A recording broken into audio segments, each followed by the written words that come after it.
The Brewhouse was created to capture and share with you the long history of the Genesee Brewery. But the brewery itself isn't half as interesting as the beer and the people who make it. Visit GeneseeBrewhouse.com.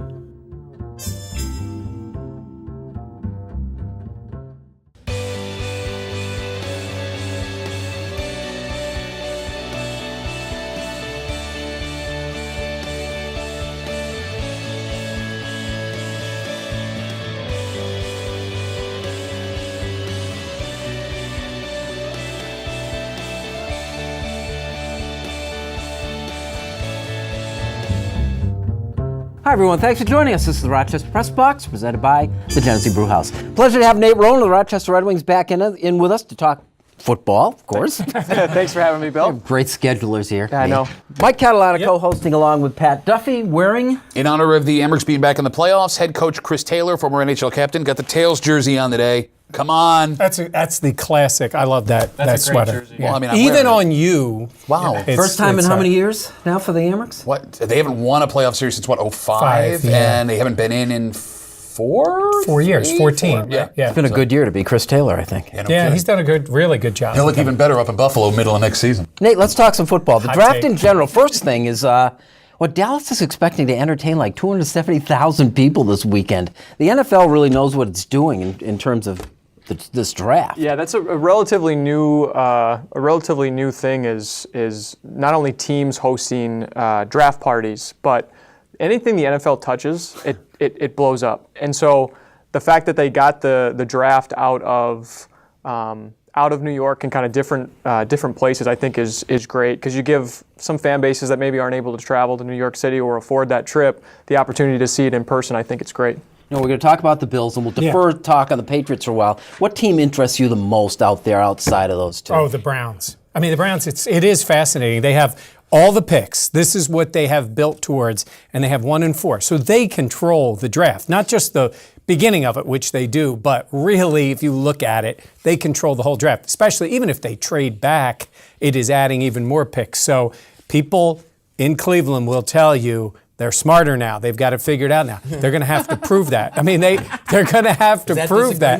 Well, I mean, bro, it's the Browns, right? Like, the worst position, it's the best and the worst position to be in, because you have all of the research and you get your choice, but you have all of the pressure of that choice. And how many times have the Browns done this with new regimes that know what they're doing, that did their studying? You have a lot of pressure on these guys. You lost on purpose for 2 straight seasons, and if you miss here, dear Lord, where do you go? Well, that's it. You're going to fall into it at some point. I mean, even the 76ers did.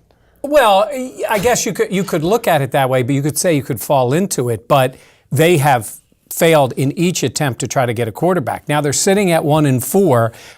To me, it's a no-brainer. They have to pick the quarterback they want at number 1. I've heard other people say, well, say they like Saquon Barkley, you take him at number 1. This is where you build on that reputation. And then you let 2 other teams dictate to you which quarterback you take. At some point, if you're the Browns, and we know, they've passed on Carson Wentz. They've passed on Deshaun Watson.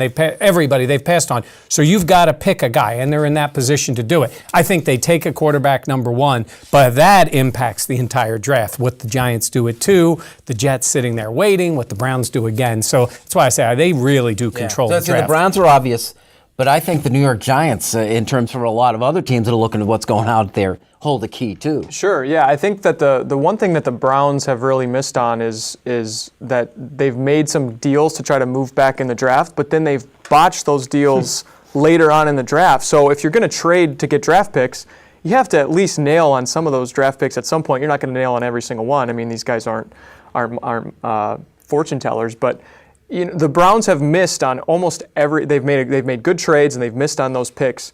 The first pick that they make will dictate what happens the rest of the draft. If they end up taking who the Giants want, or they convince the Giants that they want to take their guy, I mean, there's a lot that can happen in the top 4 picks, and it makes it for interesting for sure. Well, it's the one thing that we know maybe is that the teams that are in those first 5 positions as presently constituted will not pick in those first 5 positions come Thursday. Well, it could happen. The thing that I think that is fascinating about it is how many teams want quarterbacks. And somebody, I think, everybody's expecting, whether it's the Bills, somebody to move up. I think somebody else is ready to make a move too.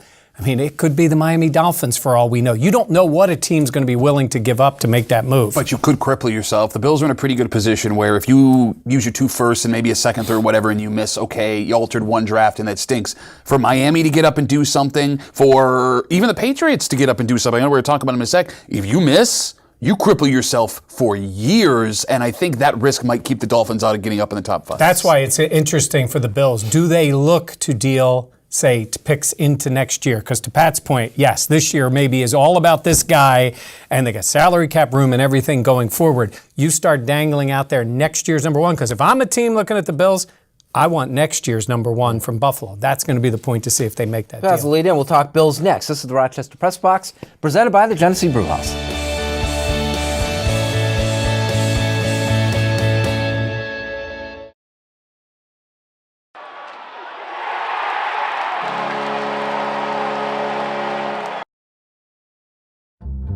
The Press Box, brought to you in part by Connors and Ferris, your workers' comp attorneys. Call 262-COMP, C-O-M-P, today.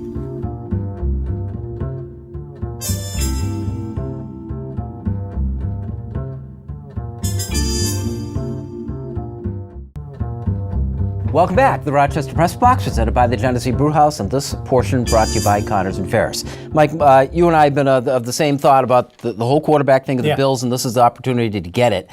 Increasingly, I look at that draft board, and I'm beginning to believe it's an impossible get.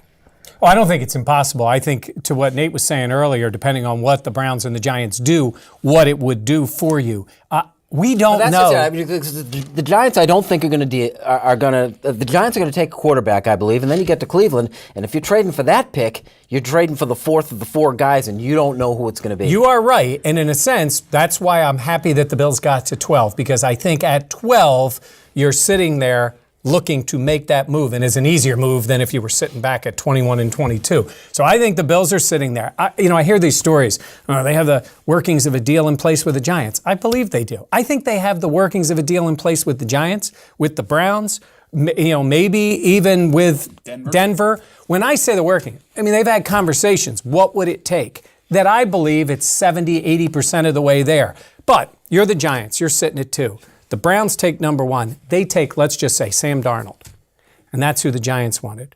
The Giants are sitting there now saying, that was the quarterback we wanted. If not him, we're taking Saquon Barkley, or maybe we're trading back, but maybe they're taking a guy. But if the Browns take Josh Allen, number 1, maybe the Giants are saying, now we want Darnold. Now 2 quarterbacks are off the board. So that could impact things more than just saying where they are in the draft, because it could be 2 quarterbacks off the board in the first 2 picks. And you don't know who McDermott, McBee, are coveting. Listen, there is a chance that they stay at 12 and you get Mason Rudolph or Lamar Jackson, because, again, if you look at the 83 draft and quarterback drafts throughout the last couple of decades, right?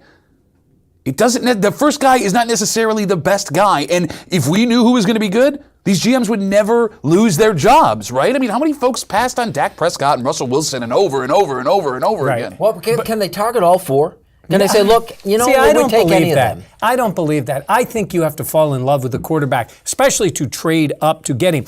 And it's not just drafting the guy. If you draft the guy, even number 12, he is your franchise quarterback. Everything goes around him. Now, could you have it and then A.J. McCarron plays great and the quarterback doesn't get off? That can happen. If you're drafting the guy number 12 or higher, I think you are putting all the focus of the franchise on that guy. So, you could do it, but I don't think that's Nate, what happens. how much is too much to give up? Well, I think it's been proven that teams that reach in these spots that are really desperate, that give up multiple first-round picks and then miss, that costs head coaching jobs, it costs GM jobs, and miss. And that's the big thing. If the Bills are convinced that their quarterback is available, let's say at 3 or let's say at 4, and they want to move up, and Brandon Beane is convinced, that's his GM tenure is going to be based on that pick, because if you miss on that pick and you give up all those selections, you could potentially impact the franchise for years to come. Yep. And he may not be around to when the team starts to get things turned around. Because this really is, even though it's only his first technical draft, it's his second year with the team, second for McDermott too. Look, the Bills have drafted a quarterback in the first round 3 times, only once with their highest pick in the first round, and that was E.J. Manuel, the ultimate reach. JP Lossman late in the first round. And the other guy, he worked out pretty well. But he was their second pick in the first round, Jim Kelly. And you got hosed getting that pick because you traded a first overall pick who wouldn't play for you. I mean, you look at the history of this, it is absolutely ridiculous how bad the Bills have been traditionally at getting up and picking a quarterback. That might be why they're willing to give up next year's first if they do. Well, I asked Nate the same thing, and I know it's sort of your wheelhouse. How much is too much to give up in this draft? I don't go into any other drafts. If I can't get it with the picks that I have now, I'm never going to be in this position again. It's just not meant to be because, again, you say if you miss, chances are better than not that you're going to miss. More guys are going to miss than succeed. I don't go into the next year's draft. I don't believe that. I think if you do it right and you have the right coaching and you handle the guy the right way, which they have not done in the past, I think it will, and it has worked in recent years. The top quarterbacks have done very well, and I think if you're ever going to do it, this is the year to do it. They are going to do it. What if I said, well, last year was the year? Where you could have had Mahomes and you could have had the kid from Clemson. Well, that's where you start getting into where the Bills have passed on guys. Now, I'm not saying you're in Browns territory yet, but you literally traded out of the spot. You could have taken Patrick Mahomes. They are going to go for a quarterback this year. I love these ifs from you. If they have a great coach, if the thing works. If I stop eating tacos, I'm not fat anymore. But I'm not going to stop you're eating. probably still fat. Okay, but I'm not going to stop eating tacos. Yes, if they have the right coaching staff, if they have the right system. No, my point is, even these guys who have worked out, it has worked out because of that. And yes, Jared Goff is the perfect example. It's 1 year of success. Look at you. Your franchise quarterback in Philadelphia has 3/4 of a season of success, and all of a sudden 2 years is enough to judge a quarterback. 3 years. He was probably Well, the best MVP part is that of the we're all league. going to figure. We're all going to know this week, and the discussion part will be over, and we'll start developing whoever. And I'll be wind right. up He'll with. be wrong again. God. This is the Rochester Press Box, presented by the Genesee Brewhouse, and this portion was brought to you by Condors and Ferris. Like it or not, it's next.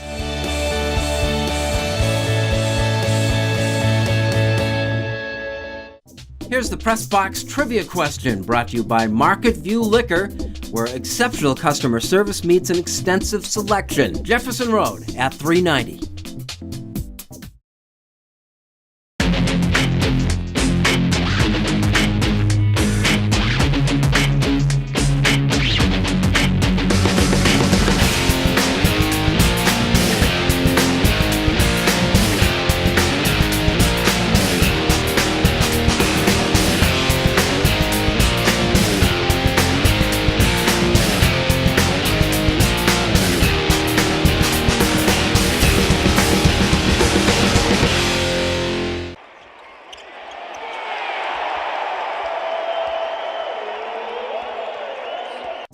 Here's the Press Box trivia answer, brought to you by Market View Liquor, where exceptional customer service meets an extensive selection. Jefferson Road at 390.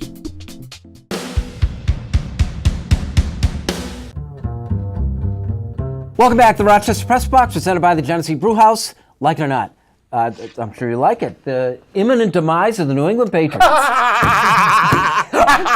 This is awesome, for two reasons. One, it's going to happen. If it doesn't happen this year, it's eventually going to happen. Brady can't play forever, and Belichick will eventually die. But what I'm loving are these Patriots fans that are a complete, no, man, Brady loves us. He would never do anything to hurt us. Belichick loves us. He would never do anything to hurt this franchise. When they turn heel, when Belichick or Brady does something to hurt this Patriots franchise, and it's going to happen eventually, what are these Patriots fans going to do when this person that they love forever is now an enemy? Because you know how badly they hold grudges. They hate us because they ain't us. That's their thing, right? Right? That's what Patriots fans say?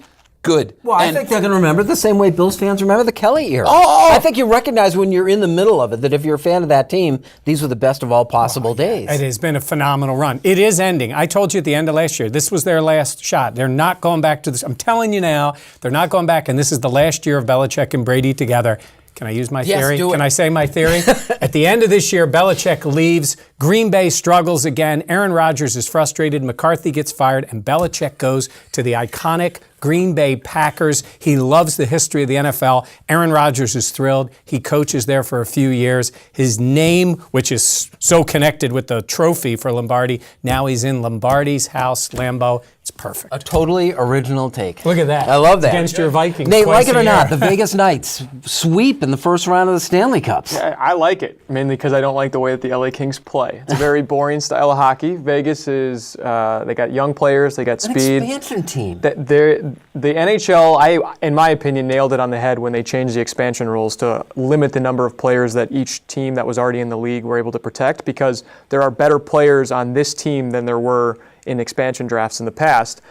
Let's be honest, they won 4 one-goal games. Any one of those games could have gone either way, but they came out on top. They're into the next round. They get to rest. Marc-Andre Fleury's playing great in goal. They're a fun team to watch. Their crowd is incredible. And for the first round, if they make it to the Stanley Cup Finals, that building is going to be electric. Does the NHL like this enough so that they'll use it when they expand again? Yes. Same thing? Yes, because I think that in a market like Vegas, if the team wasn't very good, it would have been interesting to see if the fans really turned out. The fact that they were one of the best teams in the league from the get-go, points-wise and in the standings, that helped them tremendously, and their building was constantly sold out. Cool. This is the Rochester Press Box, presented by the Genesee Brewhouse. Unfinished Business is next.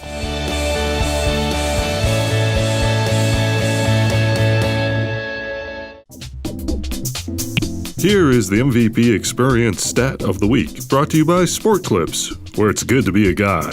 No appointment ever needed.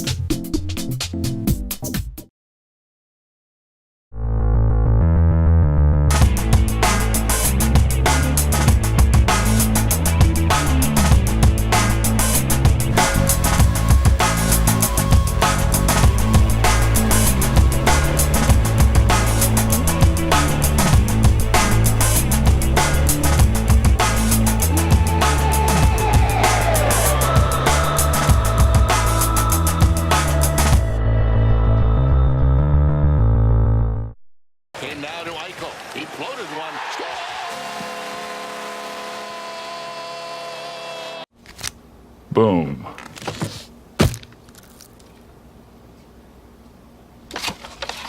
Go-getters, get 2 with Dunkin' Go-Tos. Boom. 2 sandwiches for $2, $3, or $5. America runs on Dunkin'. Welcome back. Thanks for joining us. This is the Rochester Press Box, presented by the Genesee Brewhouse. Unfinished Business is brought to you by Dunkin' Donuts. America runs on Dunkin'. Pat. Fred Jackson came back and retired as a Buffalo Bill this week, and a lot of people applauded and said, thank goodness, we love Fred Jackson, and he did great things for this city. I'm going to say something that a lot of people probably aren't going to like.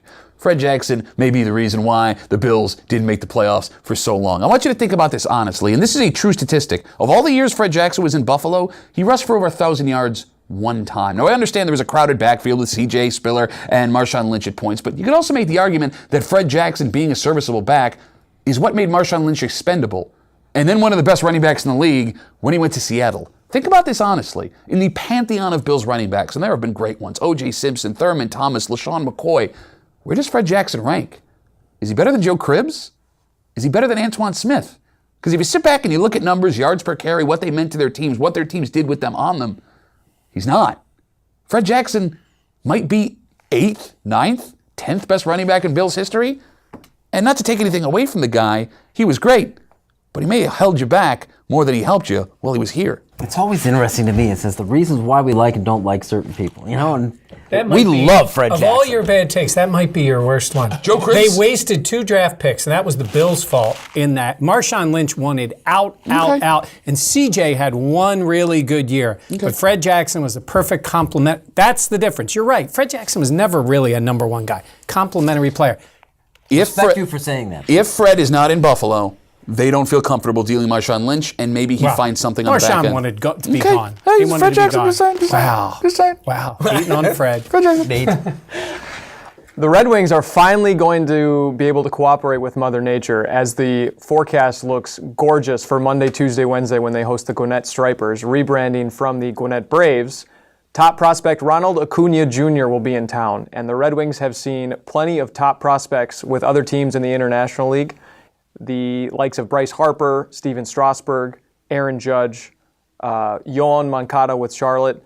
Certainly an opportunity to see one of the top up-and-coming stars. He's going to be a star in the major leagues. Pretty much every scout that you talk to, every website you look at, says he's going to be a star. Come on out. The weather is finally going to be nice, and we'll see if the Red Wings can actually get some games in, unlike Buffalo, who had to cancel 2 games already. Yeah, it's nice to get tipped off by things like that, because I remember when Harper came in, there was nobody in the stands. I know it was early and the weather wasn't great and stuff, but Bryce Harper played his last minor league game at Frontier Field, and there was no one there to see it. Yeah, there's a lot of players, actually. There's a list. In fact, I sent it out last year, because Yoan Moncada played his last game minor league game in Rochester, and there's guys like Aaron Judge. He played his last game. He got told he was going up while he was at Dinosaur Barbecue, so that's a fun story. Look at that one. All right, well, Nate talked about the weather, and it has been brutal this year. And I think this, by the extension of the winter into the spring, is an example of why we do need a change, and not just in Rochester. I think most of Northeast cities, and I'm talking about high school sports. Look, it's been atrocious for the poor kids trying to play baseball or softball, and all the parents know. Barely outside, barely on the field. Here's my quick idea for you, and I think it could happen. Sports like baseball and softball and golf especially need to be played in the fall and not the spring. And there's other places they do this. You could start the seasons in August. It is perfect conditions to play. Go into September, play it into October. I think it would be great. Golf especially, the courses are in great shape. And to be quite honest with you, football probably belongs more in the spring than in the fall, but that's a totally different thing too. It's time to do this, especially for those sports. Make it better for these kids. The only real play they get is going down to Florida or South Carolina or very late in the season. It's time for a change. Wow. That's like so much to try to get your arms around. Talk about horrible takes from earlier. Dear, wow. It's right on the money. Awful. Right on the money. Football in the spring. Yeah, well, that one might be a stretch, but I like the other ones being played in the fall. You could start it. You're agreeing with me. No. It's something to think of. This is the Rochester Press Box, presented by the Genesee Brewhouse. Unfinished Business is brought to you by Dunkin' Donuts. Good to have you back, Nate. Thanks a lot. Thanks again for having me, as always. As always. Let's go Hammers. Thank you for joining us. We'll see you next week with the Rochester Press Box.